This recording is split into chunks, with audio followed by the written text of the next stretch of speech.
Dear viewers, দেখুন এই কাজটা আমার গ্রামের এক প্রবাসী বড় ভাই ওনার ঘরে করাচ্ছেন। ডিজাইনটা দেখেন। এই কাজটা দেখে আসলে আমার নিজের ব্যক্তিগত পেশাগত জীবনের কথাই মনে পড়লো। একজন সিভিল ইঞ্জিনিয়ার হওয়ার সূত্রে এই কাজ আমি দেখছি, নিজে করাইছি টুকটাক। তো আসলে এই কাজের সবচেয়ে বড় সুবিধা হচ্ছে যদি আপনার মিস্ত্রিটা দক্ষ হয়। আসলে এদেরকে ঠিক মিস্ত্রি বলা যাবে না, এদেরকে শিল্পী বলতে হবে এক প্রকারের। শিল্পী না হলে এই এত সুন্দর কাজ বা এই যে ধৈর্যের ব্যাপার স্যাপার, এই জিনিসগুলোর যে মানে কি ফুটিয়ে তোলা, নিপুণ হাতে মানে খুব সুন্দরভাবে করা, আসলে শিল্পী না হলে সম্ভব না। তো এই কাজগুলো দেখুন ওনারা কত মানে কতটা আসলে শ্রম দিয়ে মন দিয়ে এই কাজগুলো করার চেষ্টা করতেছেন। দেখুন ডিজাইনগুলা খুব সুন্দর ডিজাইন করছে।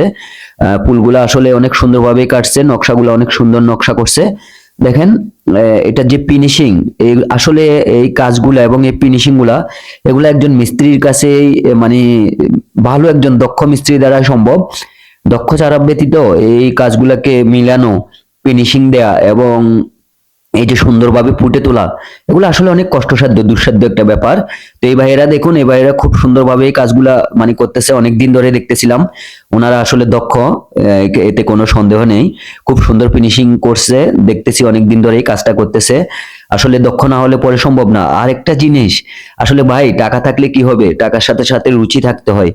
আর এই ভাই তারই প্রমাণ দেখেন, উনি রুচিশীলতার প্রমাণ দিয়েছে তার এই কাজে। আপনারা আমার যে সকল ইঞ্জিনিয়ার বন্ধুরা আছো, চাইলে ওনাদের কাছ থেকে যদি প্রয়োজন হয় এই ধরনের কাজের, তাহলে ওনাদের কাছ থেকে করাই নিতে পারেন, যোগাযোগ করতে পারেন ওনাদের সাথে।